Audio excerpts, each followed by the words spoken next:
Olá, bom dia. Hoje, dia 31 de maio, domingo 2020. Eu sou Elida Marques, aqui do Ler é uma Viagem, e estou convidando para essa conversa com meia dúzia de livros Cássia Batalha, minha grande amiga, professora que eu amo de línguas, linguísticas, amiga de sorvete aqui em Itu, no Nirulas.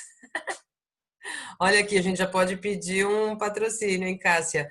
Bom dia e bem-vinda, querida. Quem sabe, né? Obrigada, Elida. Eu agradeço o convite. E é uma oportunidade para a gente se ver, se encontrar nesse cenário, né? Eu fico muito feliz, muito agradecida. Isso aqui é um pretexto, é uma armadilha que a gente se pega para se encontrar mesmo nesses tempos, como você falou, porque a gente fica com tanta coisa dentro da gente, quer compartilhar, conversar.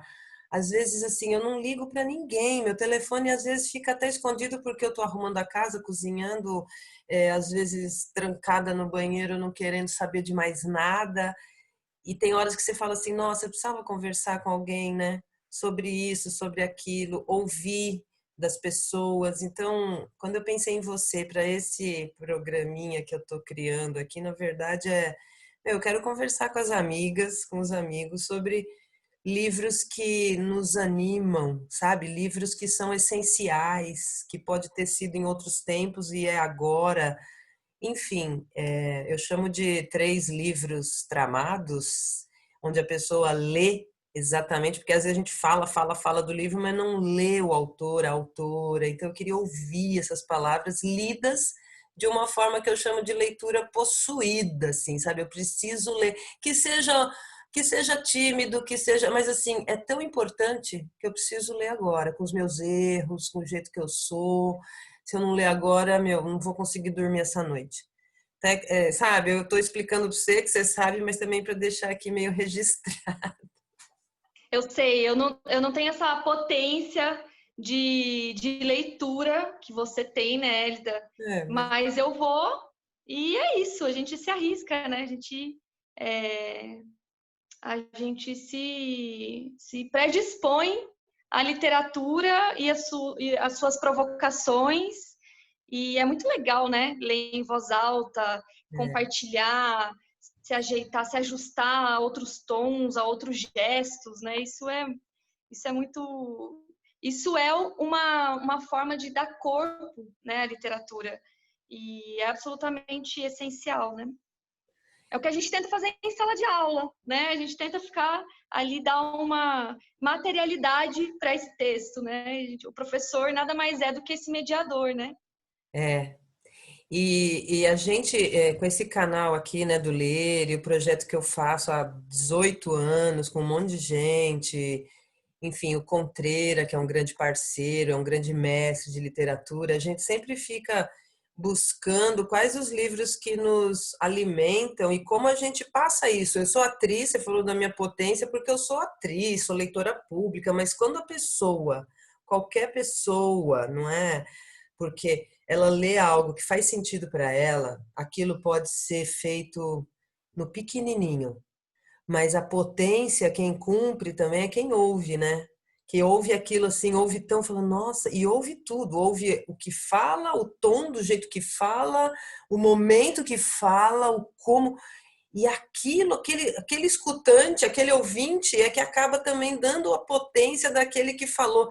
Você que é da linguística, eu queria até que você falasse um pouco dessa relação que se constrói de poder, de potência entre quem ouve e quem fala, porque essa é a essência do teatro, que eu sou do teatro, que tento me passar aqui nesses encontros virtuais, sabe? Porque dá uma carência dos encontros, mas quando há esse encontro de falante e escutante, há essa potência. E queria que você falasse um pouquinho disso como linguista. Eu acho que a gente tem, assim, a gente tem, né, uma imagem acústica do texto, isso conceitualmente, né? Então, quando a gente vai ler, é, os signos todos, eles têm esse significante, que é o tom mesmo. Além do significado, que é o conteúdo, a gente tem a forma de expressão desse signo, né? E aí, cara, tipo, a gente lida com isso, claro, dentro, às vezes, de um quadro um pouco mais estereotipado, né? Às vezes, sei lá, a gente... hoje você falou da seleção dos livros, né? Eu escolhi, por exemplo, a Jahide Arraes. E eu sei que ela fala do Cariri, né? E aí, às vezes, eu vou ali tentando desdobrar as imagens acústicas que eu tenho dessas personagens, dessas mulheres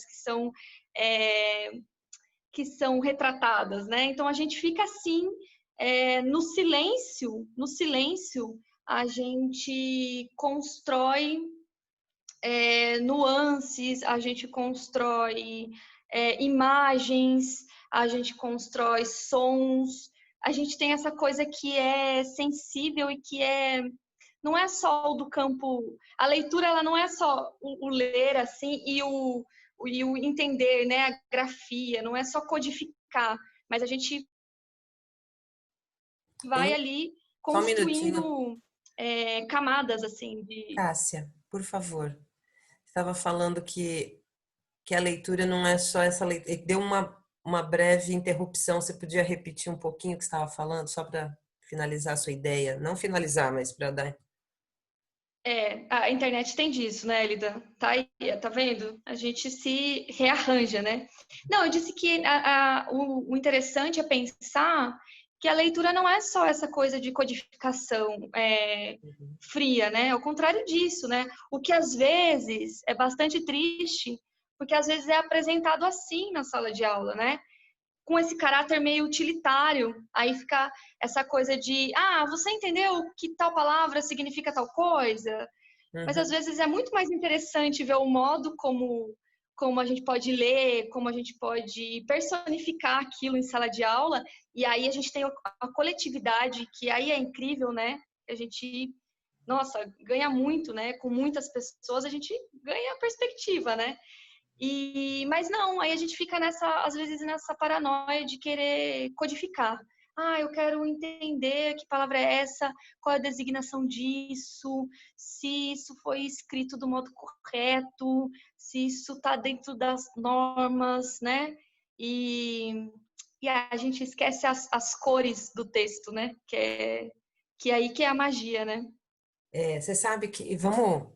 Eu queria que você depois até falasse um pouco de você, quando você for ler sobre, para falar que você é professora, com que tipo de aluno, com quem você convive, porque é importante a gente saber também do lugar de onde você tem essa experiência e que eu acho seu trabalho assim fundamental com os jovens que eu sei que você trabalha, estuda, convive, que você faz a diferença para eles terem uma outra experiência com o texto, né? Então, eu queria que depois você falasse rapidão, eu sou a Cássia, eu trabalho aqui, Tá. nananana. E eu queria começar, porque já que eu estou abrindo essa série aqui, eu falei, bom, eu vou me colocar na frente aí para puxar a carroça junto com você. Quando você falou dos seus 3 livros, eu procurei 3 também aqui. E quando você falou da Jarride, eu lembrei que ela é cearense, eu não conheço. Eu falei, bom, mas Ceará, já que está falando dessas várias cores, né, que o texto... Eu fui atrás de Raquel de Queiroz, que é uma autora que eu aprendi a ler depois que eu li Guimarães Rosa.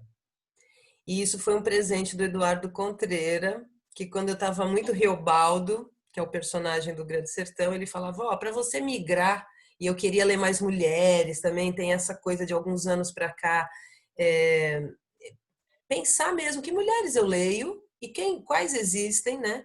Então, acho que hoje eu vou falar dessa e de outras, e você vai falar de umas contemporâneas também, mas eu trouxe uma clássica, né? Raquel de Queiroz.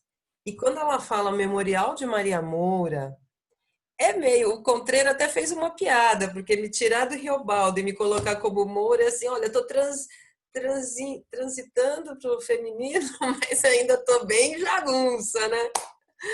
E é esse poder que eu queria trazer da fala da Maria Moura, um pedacinho da primeira entrada em cena dela. Você quer falar algo antes de eu começar? Porque Não, leia e a gente, eu Tá. vou te ouvir. Uma curiosidade desse livro é que os capítulos não são numerados, mas nomeados, né? Então, assim, cada capítulo tem o nome de quem fala ali. Então, o primeiríssimo é o padre. O padre que está fugindo, é um personagem que você vai descobrindo que ouviu uma confissão da Moura anos atrás, quando ela ainda não era grande chefe Maria Moura, e um crime, que ela confessou um crime para o padre e ele guardou segredo de confissão, e agora ele volta, está pedindo asilo para ela lá no interior do Ceará, onde ela tem a casa forte. E o primeiro capítulo é ele falando que quer falar com ela. Ele é encontrado por uns cabra dela e fala, eu quero falar com a dona Moura.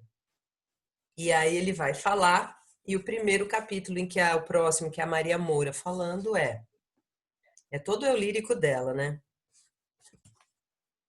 Maria Moura.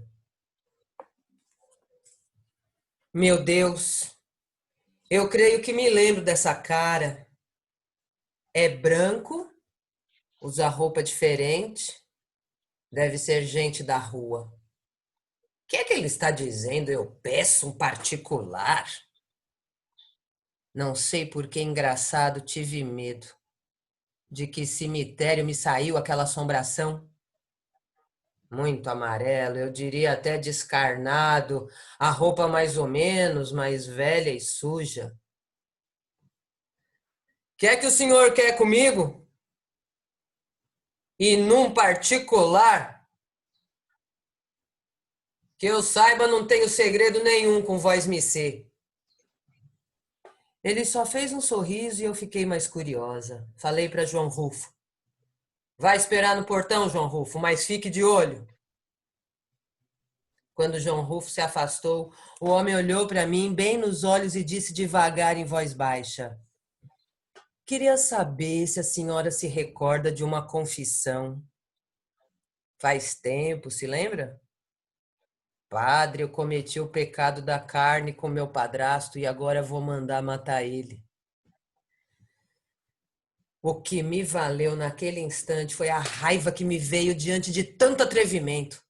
Mas assim mesmo o sangue me fugiu da cara, me deu um aperto no estômago. Tentei fingir que não me lembrava de nada. Não sei do que está falando, nem me lembro de confissão nenhuma. O senhor estará doido? Nem me disse como se chama?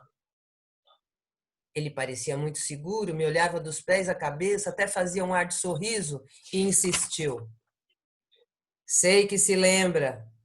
A senhora devia ser muito mocinha, mas sei que se lembra. O assunto era sério demais, e sobretudo porque logo depois mataram o homem, Luiz Liberato.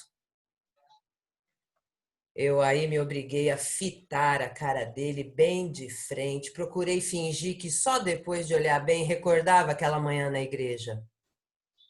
É verdade, mataram. E vós, missê, não será o padre que me arrancou o nome do homem? Bonito segredo de confissão. Sensacional, né? É muito legal. E aí ela vai falando que depois ela narra esse encontro com ele, ela fala: "Bom, eu vou ficar com ele por aqui, ele tá, melhor ficar com ele por perto". E aí eles se combinam que vão chamar ele então de Beato, porque naquela época tinha muitos beatos rondando pelo sertão, né? Como a gente sabe, enfim, de tantas histórias, e tem o Beato Conselheiro, enfim, né? Era uma prática e aí ninguém ia desconfiar. Então ele ficou o Beato. Dali para frente, os capítulos que se chamam, que é a voz do padre, chama-se o Beato, Beato Romano. Maravilhoso. É fantástico. Eu fiquei. Você apresentou, né, a obra e você falou sobre essa escritura de mulheres, né? E aí eu vou aproveitar e me apresentar, Elida, e lidar com isso, com esse tema dessa escritura feminina. Eu sou professora, fui pesquisadora há muito tempo, eu estou um pouco mais distante da academia, né? Mas eu nunca tive distante da sala de aula. né? A gente tem aqui um projeto, Cursinho Popular, de Tu, há pelo menos 10 anos, e eu lido com jovens e também lido com a criançada, né? Que eu sou professora do ensino básico, do ensino formal, aí não é o ensino não formal. E aí tem uma coisa que é muito importante, assim, nas aulas, e que é muito discutido também no campo da pré-universitário, assim, que é por onde eu atuo no cursinho também, que é a reivindicação desses espaços para essas escrituras de mulheres, né? Que as mulheres sempre produziram, né? A Uhum. historiografia dessa escritura, ela sempre existiu, mas em alguns momentos a gente tem um silenciamento, né, dessas autoras. Então, assim, é preciso reivindicar Marias, né? É preciso reivindicar Conceição, é preciso reivindicar Angélicas e todas essas mulheres que caminham bravamente na literatura, né? Eu anotei aqui essa frase que é preciso reivindicar Marias, Conceição, e é preciso. Por mais, é uma escolha, e tudo isso que a gente faz aqui no canal também são escolhas, tudo na vida, né? Então, Sim, lógico, eu teria um monte, ou vários outros livros para falar, mas eu quero falar isso com essa mulher, e isso é uma escolha. é bastante importante, né? A gente criar um imaginário é, feminino, né? Um imaginário do que seja uma mulher a partir de mulheres também, né? É, é honesto, né? É justo que seja assim. É justo que esses sujeitos sejam colocados em lugares que não eram ocupados antes, assim, né? É, eu não sei, eu tenho alguns trechos que eu escolhi para falar de mulheres também e não sei. O que você acha? Ler Eu estou curiosa pela Jahid, Jahid Arraes. Jahid Arraes. Aí eu quero conhecer e acho que, nossa, vamos prosseguir aqui, porque tem tantas leituras. Eu vou tentar fazer uma coisa aqui, que é compartilhar uma tela, mas é experiência. Eu sei que você vai mostrar o livro aí, pode seguir, eu vou tentar falar e voltar, tá bom? Tá, não, experimenta. Se é uma coisa que a gente pode fazer nessas tecnologias contemporâneas agora, é experimentar. Na vida, né? Não só agora, mas assim, Sempre. experimenta à vontade. É, eu escolhi, quando você falou de obra importante, de leituras que sejam significativas, dado as circunstâncias, né? Eu me apeguei a leituras que são bastante recentes para mim, porque são leituras que agora, nesse momento, têm me equilibrado emocionalmente para lidar com cenários bastante problemáticos, né? E aí, a Jahid, eu já conhecia por alguns cordéis. Ela é uma cordelista, ela é bastante conhecida pelos cordéis, né? Ela é nascida no Juazeiro do Norte e ela tem muitos poemas também, mas eu fui, assim, efetivamente para a obra como um todo, eu fui para um livro de contos. E é incrível, né? A Jahid, ela tem essa coisa de anunciar, de revelar essas mulheres todas desse lugar, né? Desse cenário. É um retrato muito sensível, porque ele não é um retrato caricatural, sabe? Dessa mulher do Ceará. Então, assim, eu fui lendo e eu li muito rápido. É ela aqui? Isso me causou, ela, isso me causou, assim, uma alegria, porque, assim, eu não sei você, Elida, como que você está lidando com a questão do tempo agora, mas às vezes parece que o tempo demora a passar, e aí, quando eu me peguei lendo, e eu não tive muito essa noção do tempo passar, e eu li, assim, com muita rapidez, assim, né? E aí eu fiquei chocada. É muito bonito. Eu escolhi umas coisas aqui, a dificuldade de escolher né, um trecho. Aham. Mas eu achei que fosse justo escolher, porque como são contos, né? Eu achei que fosse justo com a biografia da Jarid mesmo, né? Um dos contos em que essa mulher retratada, né, discutida, ela é cordelista. Então eu achei que era uma maneira de unir a história da escritora, né, a biografia dela com essa instância narrativa construída aqui no conto, né? Que é assim, é uma mulher que vai na praça, ela vai enfrentar o público e ela vai expor as suas escrituras, a sua obra. E aí ela vai dizendo como que ela se sente a respeito disso. Mas ela começa assim, começa com cordel, assim, tem uma apresentação, né, da cena, e aí ela vai direto ao cordel, ela anunciando o cordel nessa praça pública, né? Uhum. Vou contar neste cordel uma história emocionante da mulher de pés alados e cabelos flamejantes. Sua voz enfeitiçada como música encantada pelos ares viajantes. E aí ela começa a perceber nessa praça que ninguém dá muita bola. Ela tá ali, meio invisibilizada, ela passa meio desapercebida por todos assim. Mas ela continua o cordel, né? Pelas noites recolhia os temores secretivos e vagava pelas ruas com amor tão tempestivo que o céu relampejava, todo mundo admirava seu fulgor imperativo. Aí a gente sai do gênero cordel e a gente vai para um lugar da narrativa, né? Sai do verso e ela narra, né?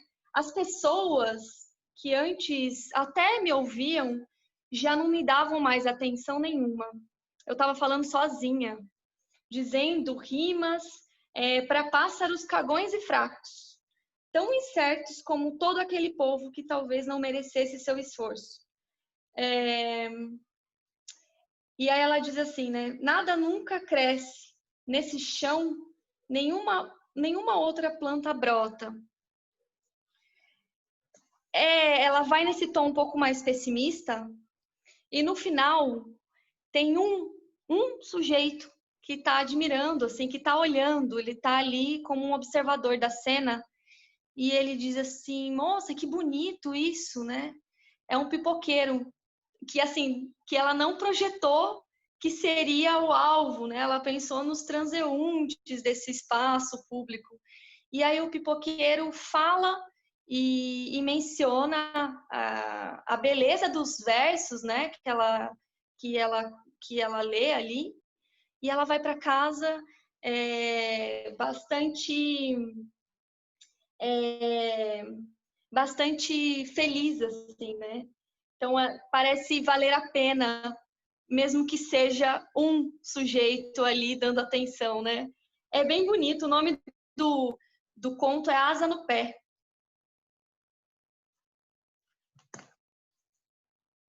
Acho que você tá sem voz. Aí, É voltou. que eu tô com um cachorro aqui em casa, né, o Feijão, latindo pra caramba, e na hora que estava falando eu mudei. Acontece.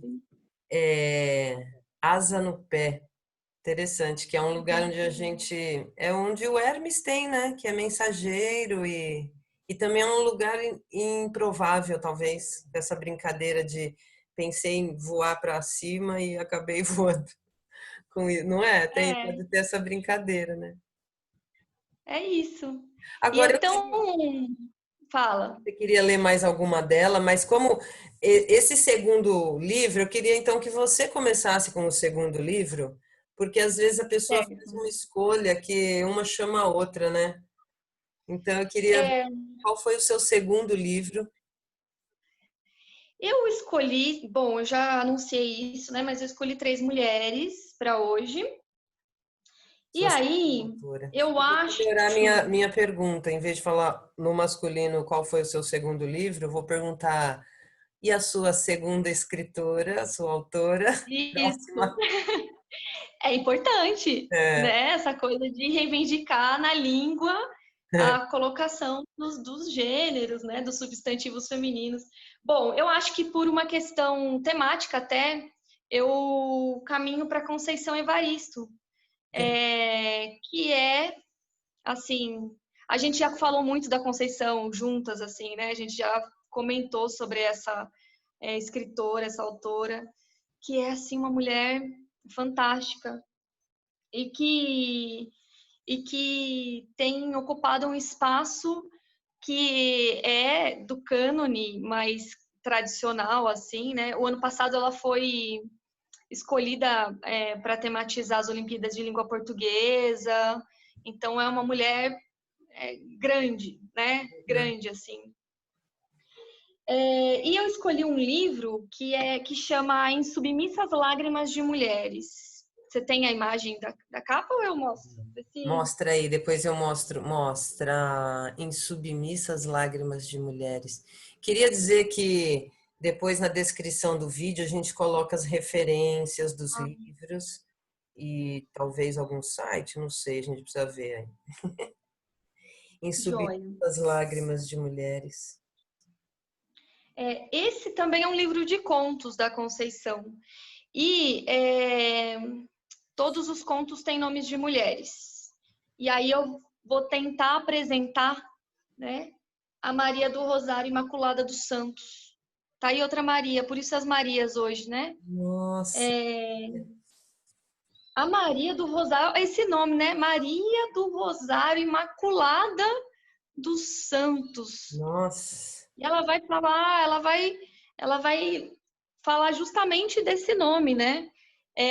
Só vou fazer uma observação de que o livro são contos, mas a narradora, ela é como se ela estivesse entrevistando essas mulheres. Então, tem a mediação dessa mulher que entrevista e que ouve esses relatos, né? Mas vamos lá. Maria do Rosário, Imaculada dos Santos. E aí ela começa dizendo assim: de Imaculada nada tenho, mas não me sinto a primeira e nem a última das pecadoras, mesmo porque eu nem acredito em pecados. Esse nome de santa mulher foi invenção do catolicismo exagerado da minha família. Mães, tias, madrinha e também minha avó, todas elas não se contentaram só com Maria e me fizeram carregar o peso dessa feminina santidade em meu nome, finalizada por santos, generalizados e não identificáveis. Segundo uma das minhas primas, que recentemente encontrei, a Terezinha de Jesus dos Santos, filha da minha tia Rita de Cássia, o meu nome original seria Maria do Rosário Imaculada das Graças Conceição dos Santos. Mas o padre, menos fiel à fé mariana, foi quem achou exagerado. O padre achou exagerado, né? O sentido fervoroso do meu nome não permitiu. Tenho fé em minha protetora Maria, mulher de fibra que suportou ser a mãe do Salvador. A ela dou o meu voto, o de crença, mas não o de castidade.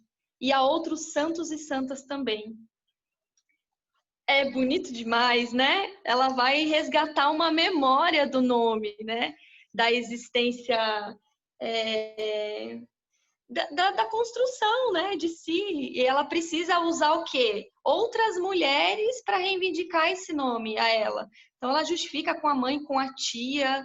Então, existe ali uma cadeia de mulheres que fazem, que constroem a Maria do Rosário Imaculada dos Santos, né? Então, ela é também todas essas outras mulheres que a designaram assim, né? E que contam essas memórias da sua existência.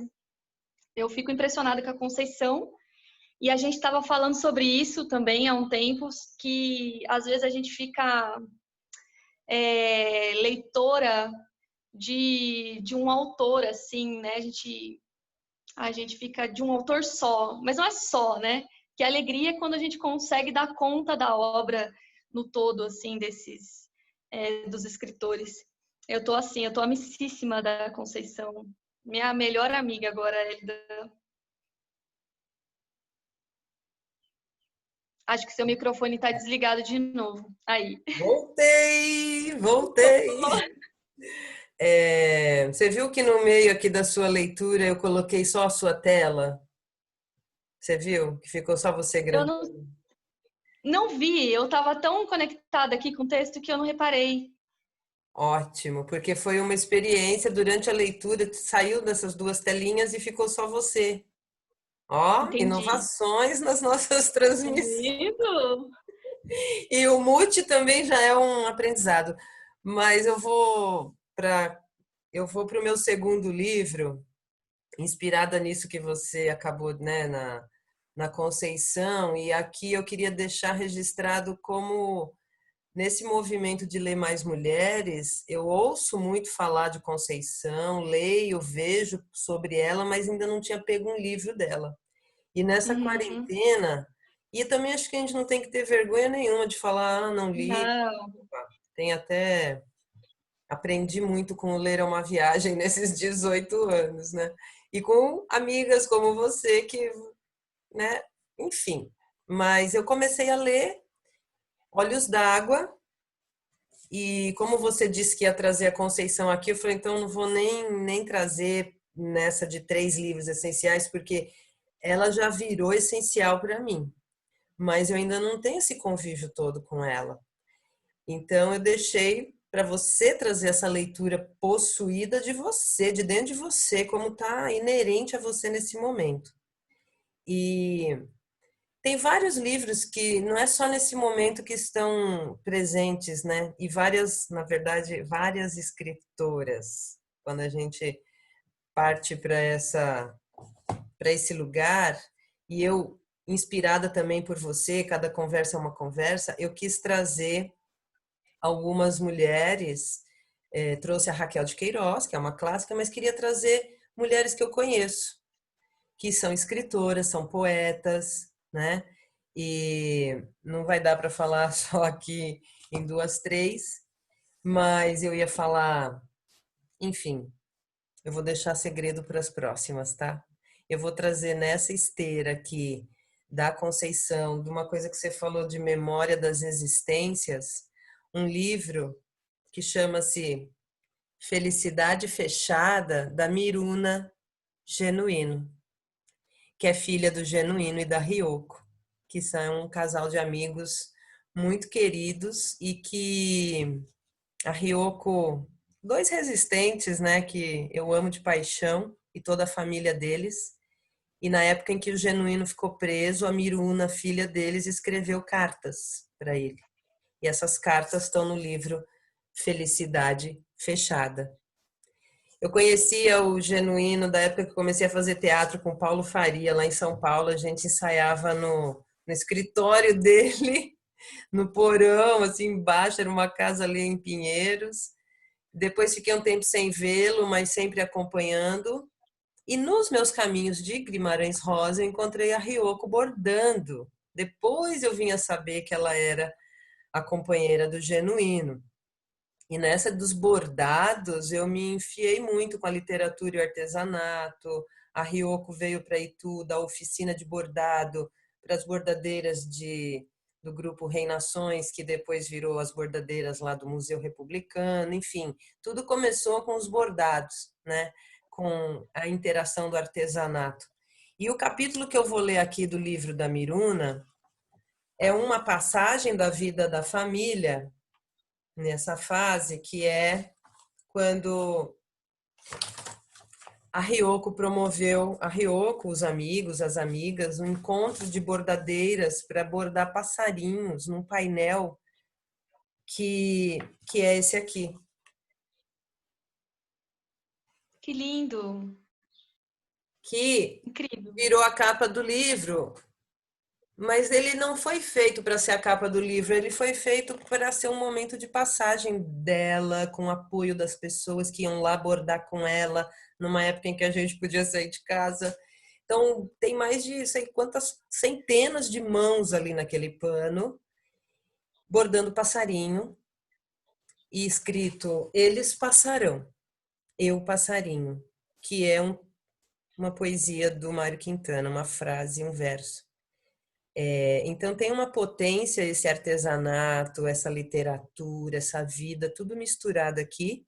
E eu queria ler só o começo do capítulo, Os Pássaros Feitos a Muitas Mãos, que é a Miruna contando para o pai ou esse momento, e agora aqui no livro para a gente, esse momento com os bordados, tá? Os pássaros, Joia. os pássaros feitos a muitas mãos. E eu vou colocar aqui, ó, que eu aprendi, Isso, a tela. a tela, mas da Hélida, quer ver? Vamos ver? Aí, deu? Não, para mim tá as duas ainda. Para você tá Para você mim tá só só? eu aqui, vamos ver o Tá que que tá gravando. Os pássaros feitos a muitas mãos, de Miruna Genuíno, do livro Felicidade Fechada.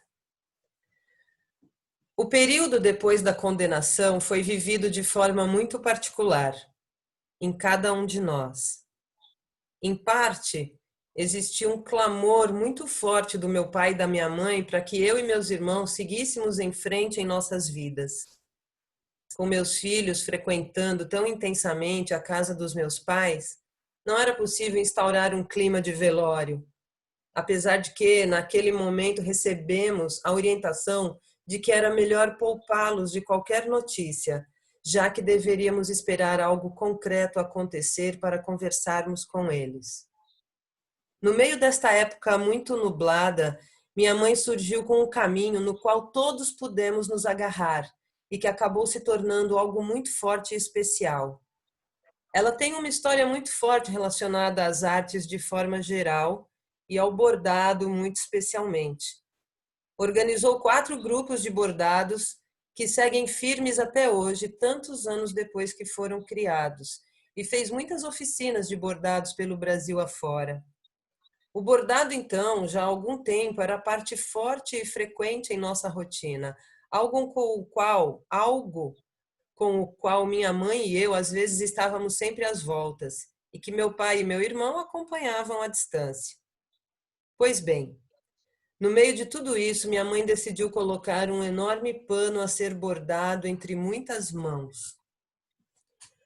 Utilizou como inspiração os versos de Mário Quintana. Todos os que estão a atravancar meu caminho, eles passarão, eu passarinho. Que tinha sido colocado por meu pai em sua carta de renúncia ao cargo de assessor especial do ministro da Defesa, enviada aos meios de comunicação depois de sua condenação. Assim, minha mãe escreveu essas palavras em um pano, desenhou uma enorme fênix, a ave que renasce das cinzas, e convocou amigos, amigas, parentes, adultos, crianças, amigos distantes, amigos próximos, conhecidos, para vir até nossa casa e bordar um pássaro em solidariedade a José Genuíno e sua condenação injusta.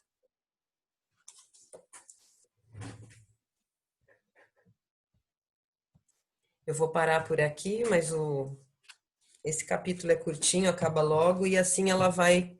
Esse é um capítulo até que ela escreve mais sobre esse momento, e alguns é a transcrição das cartas que ela mandava para o pai. Emociona, né? E nessa época eu não pude bordar, eu fico tão triste.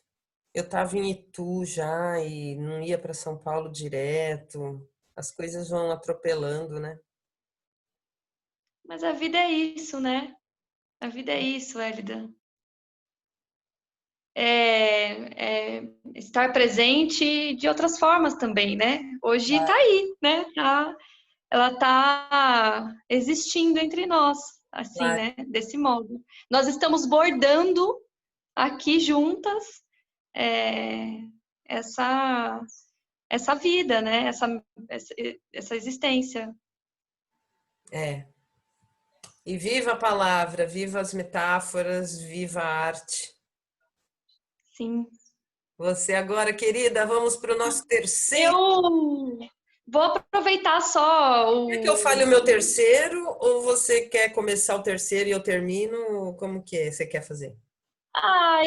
eu não pode, eu só queria só mencionar uma coisa que eu achei interessante, né? Que você traz uma autora de uma, Ah, tipo, quando você fala de autores conhecidos que estão próximos da gente, né? Parece isso é muito importante assim, né? Porque faz com que a gente acredite que todo mundo pode construir literatura, né? A gente a gente compartilha de uma possibilidade, né, de que todo mundo possa escrever, de que todo mundo pode praticar a literatura, né? Então acho absolutamente importante é, trazer os autores, as pessoas que estão ali perto da gente, que estão próximas e que produzem, né? Que uhum. produzem muito.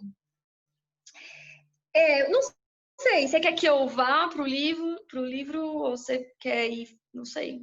Eu quero que você fale o seu terceiro, depois eu falo o meu Tá. terceiro e a gente faz considerações finais. Ó, que chique. Joia. Ó, pensando inclusive nessa questão de acessibilidade à escrita poética, literária, eu trouxe uma autora chamada Angélica de Freitas. É um livrinho pequenininho, assim, mas que eu uso quase como se fosse. Eu acordo e leio como se fosse remédio, um dos poemas, todo dia, sabe assim? Para dar coragem, para Ah, me que colocar bom. num lugar. Assim. A Angélica, ela escreveu por muito tempo em blog, ela tinha uma relação com essa interface digital muito aproximada. E isso reflete, isso a gente percebe na escrita da Angélica, né? E, e a última parte desse livro, de poemas, né? Ela vai. Deixa eu achar o nome direitinho aqui. Deixa eu perguntar uma Separei. coisa enquanto você procura. Pode falar. Esse livro e esses livros que você está falando, está tá trazendo essas escritoras, você leva para a sala de aula, você tem resposta Levo. dessa população? Levo. Eu levo assim. Eu levo para a vida. E aí, por desdobramento, eu levo para a sala de aula, né? Nossa, isso é tudo E, maravilhoso. e assim, é sempre interessante ver as reações. Mesmo para quando eles não gostam. Para mim é sempre uma experiência boa, importante, né?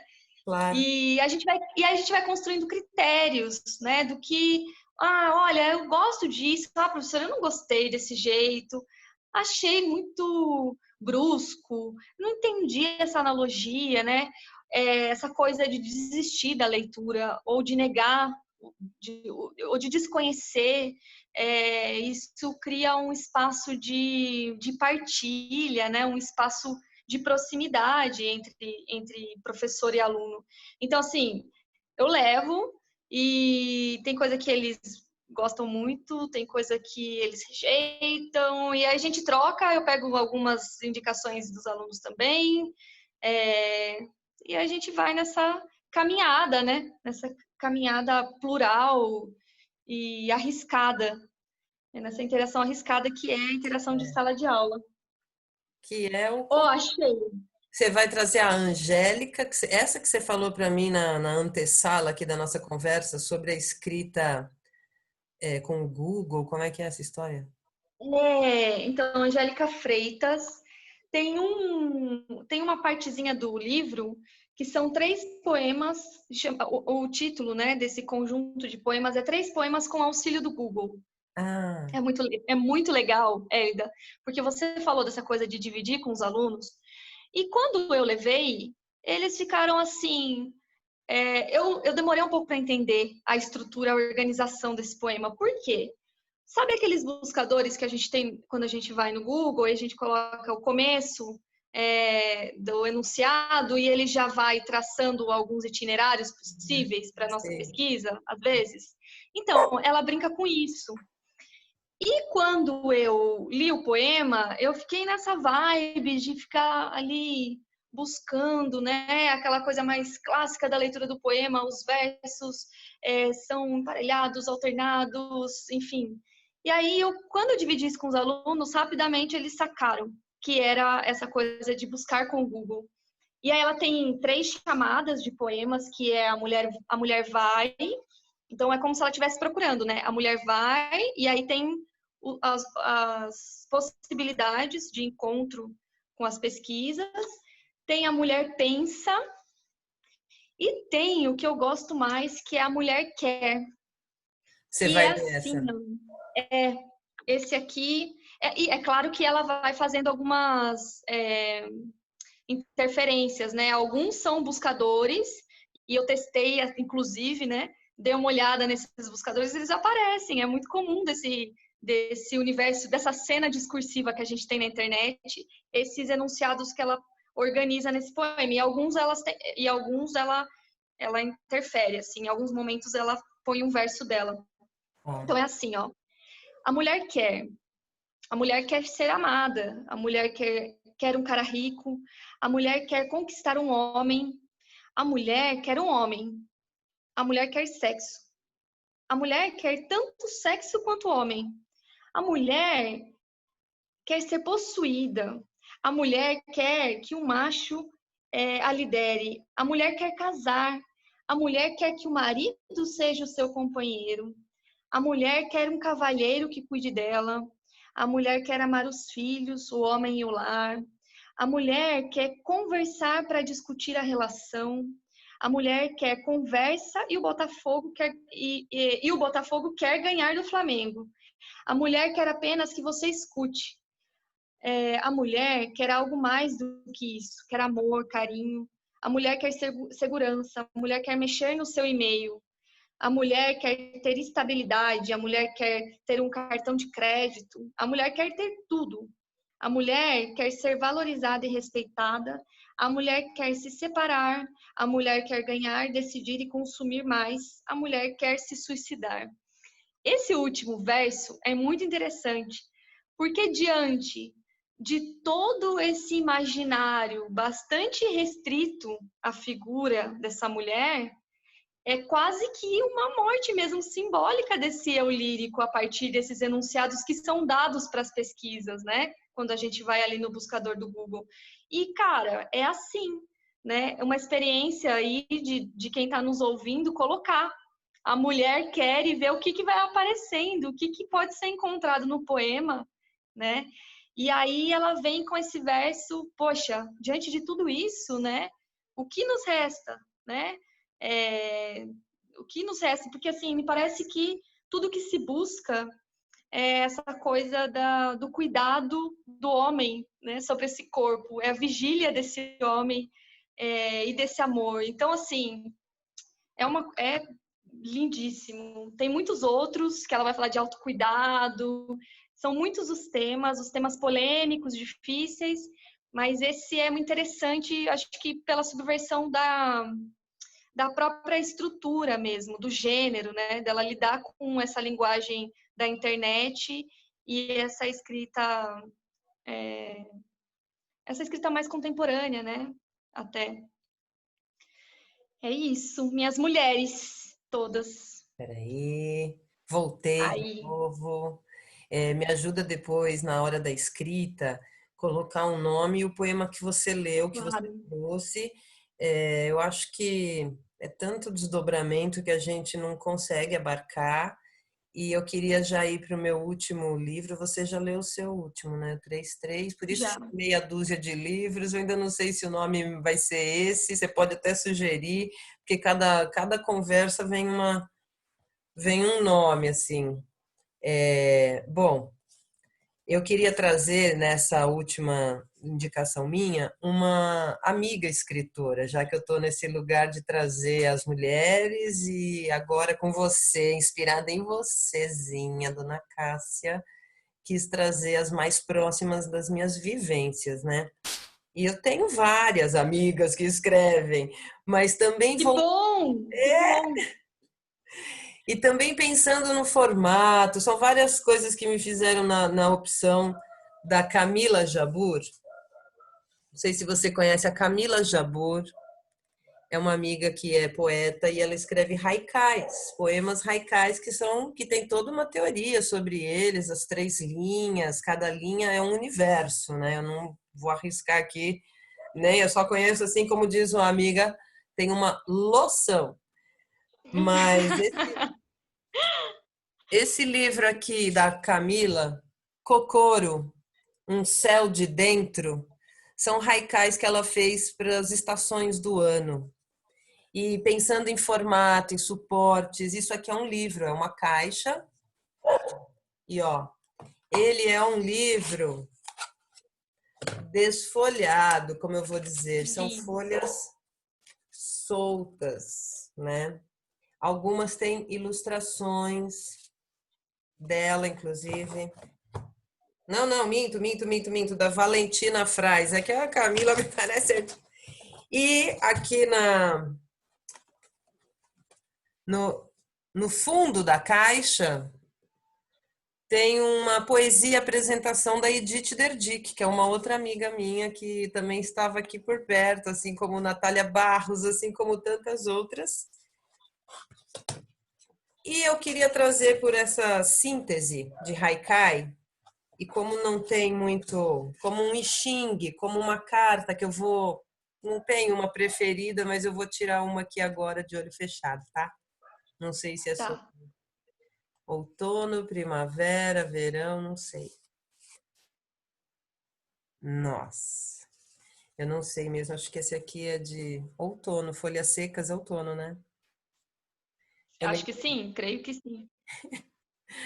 Folhas secas, a alma estala, cheia de dúvidas.